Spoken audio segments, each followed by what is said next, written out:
We're here looking at a collection of Fisher-Price toys, and I want to thank Jeremy Schwartz for sharing his collection.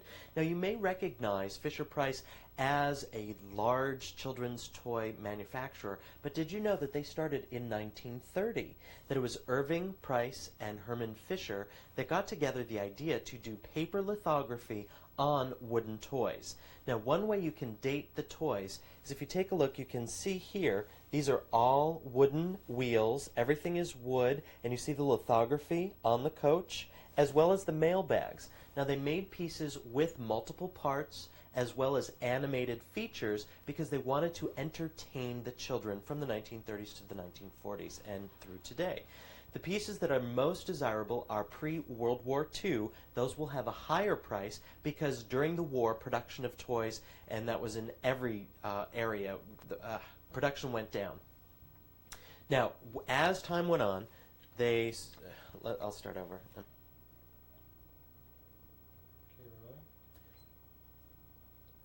Fisher-Price toys started in 1930 in East Aurora, New York, and I want to thank Jeremy Schwartz for sharing his collection of toys so I can give you my tips on what to look for when you start a collection of Fisher-Price toys. Now, you want to make sure that the pieces are in great condition. For example, you can see on the Stagecoach, these are all wooden wheels, and the lithography on the paper is very fine. This tells me that the piece was produced pre-1940 because the plastic was not used. Also, it is complete with the mail bags, which is also very important. Now, Fisher-Price did a number of toys that had pieces and parts and animation, so you want to make sure that if there's a clacker or a noisemaker that is complete, also that all the pieces are together. For example, you have the Donald Duck xylophone piece here, and these little strikers here are the first thing that become missing on the pieces. So if it is complete, this has a higher value. And again, you will have the rust on the top here. That's not as bad, and you see the wear on the paper here, which again is not bad. You do want to get the most desirable pieces, which would be the comic character pieces or the pieces before World War II, because after that time, plastic came into being. And you see the pieces here, the plastic wheels, as well as the ears and the hat and the tail. And as time progressed into the 60s, more and more plastic was used, so they are less and less valuable. Now, the biggest key, be sure to get yourself a collector's guide. Get a book or reference material from the library and do your homework to make sure that you know exactly what the prices are so that you know what the Fisher-Price toys are worth. Cut. Really? Just talk it through. Now this piece, you can see the wooden wheels all the way across and the condition of the lithography on the Stagecoach, and in here where the horses are in very nice condition, and that's very important. In addition to that, we have the mail bags here, which this is complete, and they did a number of things with pieces, animation, and parts, and you want to make sure that that's complete. Okay, that's great. Let's go to the Disney, the Donald, starting with... Really? So you touch the clacker? This is a nice piece here. These pieces, the little strikers, are usually the first pieces to be lost, and you want to make sure that they're complete. Also, you see here on some of the keys, there's a little bit of rust, but that's not that bad. And then to the wear on his nose? Okay. And you can see here that there is some edge wear along the edges. That's not bad. You do want to make sure that the piece is in good condition. Really? 1930 is when Fisher-Price started producing toys in East Aurora, New York. I want to thank Brian Schwartz for sharing his collection of Fisher-Price toys with us today on the Collector's Guide, and I want to give you my tips on what to look for if you want to start collecting Fisher-Price toys. Now, one of the most important factors is that it is paper lithography on wood. So you'll see on this Stagecoach that we have very fine lithography along the stagecoach, and you can see here on the horses it is in mint condition and it has never been played with. It is also complete with the mailbags here, so you know that all of the pieces are there, and in this condition this piece is worth over $950, and it probably originally sold for about $4 at the time. Now, here's another nice piece, this Disney piece, and again, very desirable because it is a Disney character. And you can see the strikers here. These are the first things that will be missing, but if they're not there, it's not that big of a deal, as well as the rust on the keys here. That does bring the value down about 10%, but you're looking at something here that probably has a value close to $400. Now, when you are collecting toys from pre-World War II, it'll be all wood, which you can see on the toys behind me. As you get into the late 40s, the pieces add plastic, and you see the wheels here, as well as the ears, the head, the tail. That is an indication that it is a later piece, and because it is later, you're looking at about a $50 value. They all are marked, and you can find the pieces in a price guide, and I recommend that you get a price guide to give you the values so that you can find out what it's worth, as well as more information on your Fisher-Price toys. Cut. Rolling. 1930 is when Fisher-Price started producing toys in East Aurora, New York. I want to thank Brian Schwartz for sharing his collection of Fisher-Price toys today, and I want to give you my tips on what to look for when you are collecting the toys. Now, first of all, you want to make sure that the pieces are all wood. You see the wheels here are all wood wheels, so you know that that is pre-1940. Those are the most desirable pieces and have the higher value. Also, this is complete because there were multiple pieces. Fisher-Price made toys with animation, they had clackers, as well as multiple pieces. This has its mail bag, so it is complete, and you're looking at a toy, because of its condition, at about $950. Now, another very desirable Fisher-Price toy would be the Disney toys, and they made a number of them. And you can see here is Donald Duck. Now, there is some edge wear to the duck, and these little strikers are usually the first pieces that are gone. You never find them. And this is in great condition because it does have the strikers as well as the keys. There will be some rust because these were played with. These were toys from the 30s and 40s. So that does affect its value, but it's very minor. So again, when you see the wood wheels, you know that it's pre-1940s. Once you get into the 50s, you're looking at a toy that has plastic. And you see the wheels as well as the ears and various other parts have the plastic pieces. Now, all Fisher-Price toys are numbered, and you can see them here, so it's very easy for you to look them up in a price guide. And I suggest you getting this is a very nice book because it gives you the history as well as the photographs of the pieces, and it gives you value. And you do want to make sure if you're going to add pieces to your collection that you know what it's worth. Cut one more time, please. Sorry. 1930 is when Fisher-Price started making children's toys in East Aurora, New York. I want to thank Brian Schwartz for sharing his collection of Fisher-Price toys with us today so I can give you my tips on what to look for if you would like to start a collection. Now, the most important thing is the lithography on the paper, and you can see here on the stagecoach that it's in very nice condition, as well as on the horses all through the whole piece. Now, this has all wood wheels, so that indicates to me that it's pre-1940s because after that time plastic was introduced. So let's take a look. Here is the mail bags that come with the piece, so it is complete. And Fisher-Price did a number of things with multiple pieces, animation, they had clackers and different noisemakers, and you want to make sure that all of those pieces are intact because a piece like this, it has a value of $950 because of its condition. Now, here's another desirable piece, the Disney toys, and they made a number of Disney pieces, and here's Donald Duck, and the one thing that you'll find missing most of the time are the strikers on the edge here. Now, this is complete with the strikers, but you can see there is some rust on the keys. That will affect its value, but it's very minor, and this you're looking at a piece that's about $300 to $500. Now, when you get into the 50s, the pieces have added plastic, little by little, the wheels, the hat, and as you get into the 60s and 70s, and then again, more and more plastic is used, and the value goes down. You're looking at about $50 here. Now, all Fisher-Price toys are marked, So they will have numbers, so it'll make it very easy for you as a collector to grab a collector's book on Fisher-Price so that you can look up the pieces, find out what they're worth, and also get the history behind the toys. It's a very important guide to have if you're going to collect Fisher-Price toys. Cut. Perfect, except that. Okay, rolling.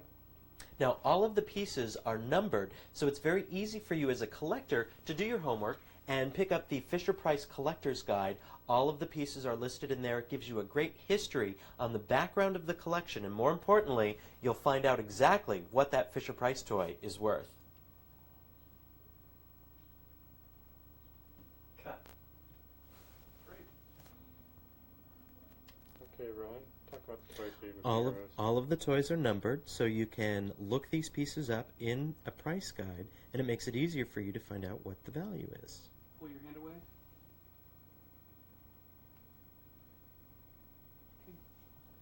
Rolling. Once you get into the 50s, you can see that the wheels, as well as the ears, the hat, and the back end become plastic, and that does change the value of the piece.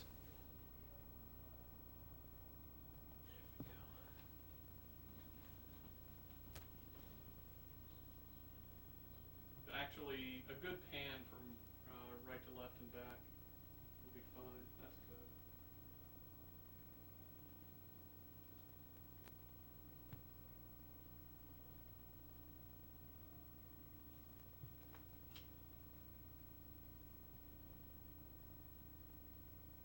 Old books. We'll do some of the book stills now. As long as we're inside, we've got some lighting.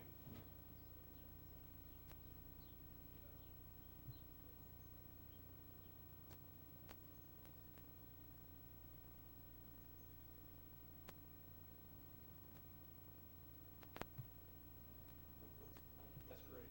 That's great. Hold it. Good. Oh, that looks...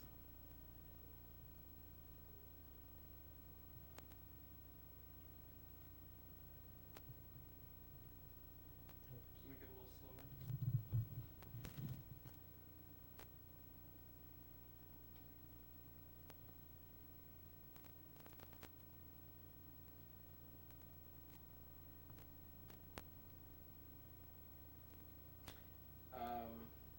Those two... And we don't even have to see that it's a book, just the pieces.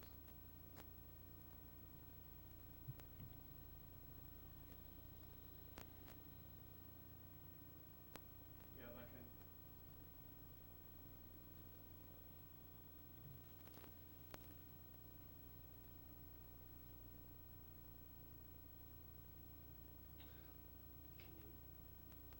Hmm? Can you actually pull into this? That's the toy right there. That was... Mm-hmm.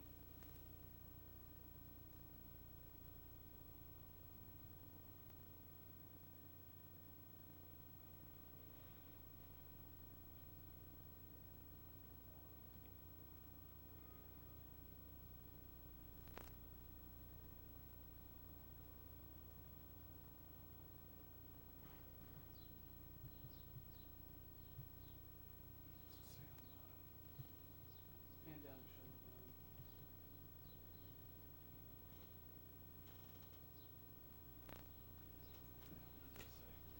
Of the pelican and the header. Good.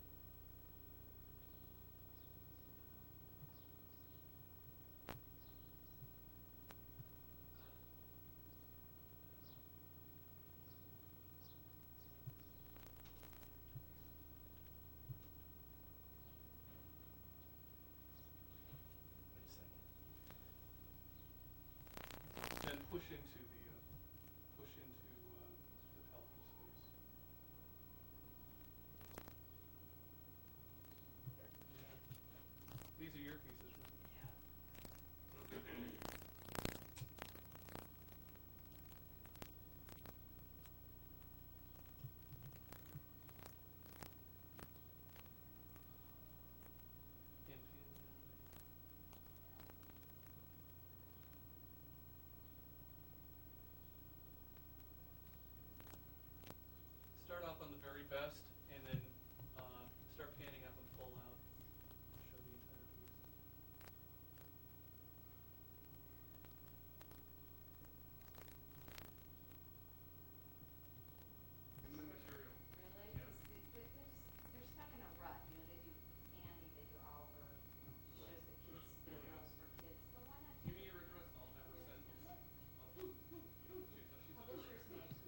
I'm sorry. Okay, still rolling. Well, we're back here in White Plains with Beth having some tea out in the backyard. Now, can you believe that toy sold for $27,500? Unbelievable. Isn't that incredible? Kelly came to us a couple of months ago and asked us if we would find out what the piece was worth for her, and that was the final outcome. Quite incredible. Wonderful. You know, and I forgot to talk about Jeremy. That's okay. Maybe not such a... Okay, rolling. Well, welcome back to White Plains. We're here with Beth having iced tea in the backyard. Now, can you believe that collector spent $27,500 on that 69-cent Mickey toy? That's so amazing. Isn't that incredible? Wouldn't it be great if a depression glass piece could sell for that? I'd be pretty happy. Well, you never know. You never know. I think it's one of my picks for the collectible of the next century. I think these are really wonderful pieces to collect. Well, good. So, you know, it was interesting. Kelly came to us a couple of months ago and asked us to put the toy up at auction to find out what it was really worth. So you never know. If you have a collection or a unique piece that you'd like featured on the collector's guide, send us a photograph or a videotape and you may find out that you have something worth more than you ever dreamed. On our next show, we'll visit with Marie Osmond to find out what she collects. And I'll give you my tips on what to look for when you are collecting advertising art, and we'll attend one of the country's largest antique shows, in all places, Atlantic City. See you next time. Hey, let me know when you're ready, John. Okay, rolling. We're back in White Plains with Beth having iced tea in the backyard. It's such a nice day today with the depression glass. There you go. Now, can you believe that a toy would sell for $27,500? Unbelievable. Let me tell you, Kelly was so excited after the auction. It was great to see. And she came to us a couple of months ago. She wanted to find out what this piece was worth, so we agreed to put it up at auction and just find out what the market was. Wouldn't that be great if a piece of depression glass could sell for that much? I'd be pretty happy. Well, you never know. Now, if you have a collection or an individual piece that you'd like featured on the collector's guide, send us a photograph or a videotape, and you never know. You'll find out that your piece is worth more than you ever dreamed. On our next show, we'll visit with Marie Osmond to find out what she collects. I'll give you my tips on what to look for when collecting advertising art, and we'll go to the country's largest antique show, in of all places, Atlantic City. So we'll see you next time on The Collector's Guide. Thanks again for having us You're here so today. welcome. Now, It was this really wonderful. this to is have a you lot here. of fun. And how many books do you have now on this stuff? Oh, at least 5, Mm-hmm. maybe more, maybe more. And do you still go to flea markets to collect these? Yeah, but I'm, I'm more into the toys these days. But Really? I still, if I Really? see a piece of this, then, and it's something Right. that I don't have yet, I'll Right. buy it. So, like, Absolutely. do people still give you these as gifts? Yeah, once in a And while. Once in a while. And are you always Okay, surprised? That's good. Let's do it one time. Okay, then. Rolling. We're back here in White Plains on this bright sunny day having our tea with the depression glass. Here you go. Now, can you believe that toy sold for $27,500? Unbelievable. Isn't that incredible? Kelly was so excited, and she came to us a couple of months ago. She asked us to find out what the piece was worth, so she agreed to have it put up at auction and to find out what the final price would be. She was so excited. Unbelievable. It was great. Wouldn't it be nice if a piece of depression glass could sell for that much? I'd be pretty pleased. I think it's one of my picks for the next century. I think that these pieces, as they become older, and it's not much longer, they'll be almost 100 years old, they'll be very desirable. Good. So good. If you have a piece that you think is unique or a collection that you'd like featured on the collector's guide, send us a photograph or a videotape, and you never know, you'll find out that your piece is worth more than you ever dreamed. On our next show, we'll meet up with Marie Osmond to find out what she collects. I'll give you my tips on collecting advertising art, and I'll take you to the country's largest antique show, in of all places, Atlantic City. So we'll see you next time on The Collector's Guide. Thanks again for being here. Oh, you're very This was so much fun. welcome. And I always love nice the to be depression here. glass that you're able to drink out of this stuff. Isn't it nice? Yes, and that you do use it. Absolutely. You know, especially on a day like today. So now, do you still look for the pieces and... Yeah, sometimes, but my china cabinets are getting pretty full. Right. So it's primarily like the toys that you're going toward now. Yeah, I have to say that's sort of my collectible of choice. But yeah. Is the Now, if people give you... And cut. That was great. Okay. Rolling.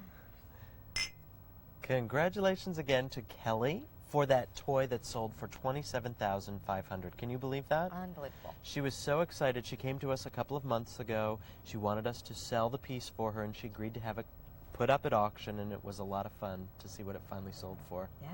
Well, and thank you for letting us take a look at your depression glass. It's so nice to be outside on this sunny day drinking out of the depression It's glass. been wonderful to have you here, Tim. Well, thanks. And I totally blanked. That's all right. Everybody know- Okay, rolling.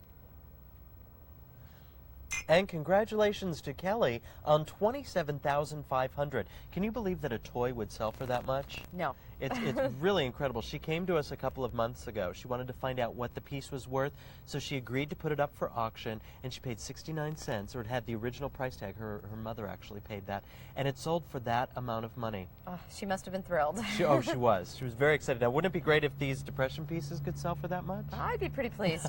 I think these are my pick for like the 21st century, because they will be approaching 100 years old. I think these will have a lot of value in the future. Let's hope so. Yeah, definitely. You have a nice collection, and thanks again. Thank you. Now, if you have a collection or a unique piece that you'd like featured on the Collector's Guide, send us a photograph or a videotape, and you never know. You may find a piece is worth more than you ever dreamed. On our next show, we'll visit with 1970s pop star Marie Osmond to find out what she collects. I'll give you my tips on collecting advertising art, and we'll take you to a collector's show that is in Atlantic, and of all places, Atlantic City. So we'll see you next time on the Collector's Guide. Okay, again, real fast from Yes. thank you and pitch the next show. Well, thank you so much for letting us take a look at all of your depression pieces. You're very welcome. On our next show, we'll visit with 1970s pop star Marie Osmond to find out what she collects. I'll give you my tips on collecting advertising art, and we'll take you to a collector's show that's the largest in the country, in of all places, Atlantic City. So we'll see you next time on the Collector's Guide. Your cue Okay, rolling. and 27,500. Well, congratulations, Kelly, on that incredible price for that Disney toy. Can you believe that? No. It's pretty incredible. She was so excited. You know, she came to us several months ago. She wanted to find out what the piece was worth, and it had the original price tag of 69 cents. And so she was quite excited, let me tell you. And I do want to thank you for bringing this wonderful collection of depression glass to You're the very- attention of our viewers. You're very welcome. And thanks. And if you have a unique piece or a collection that you'd like featured on the Collector's Guide, send us a photograph or videotape, and you never know, you may have something worth more than you ever dreamed. On our next show, we'll visit with 1970s pop star Marie Osmond to find out what she collects. I'll give you my tips on collecting advertising art, and we'll take you to the country's largest collectible shows, in of all places, Atlantic City. So we'll see you next time on the Collector's Guide. So now, with the depression pieces, I think these are really nice. Aren't these great? These are some of my favorites. And when you were on the road, where did you find the best pieces? Oh, all over the place. California, actually, I found a huge pocket of depression glass, believe it or not. Where in California? South? Let's see, where the boats are. San Diego. San Diego. San Diego. Wow. I found Which is- so much of it. That's pretty unique, because you I wouldn't was think very that it would be there. surprised, very A lot of it is surprised. in the Midwest. Mhm. And did you find this pattern a lot in any particular and place? cut. We're going to do it just one more time. Okay, rolling. 27,500.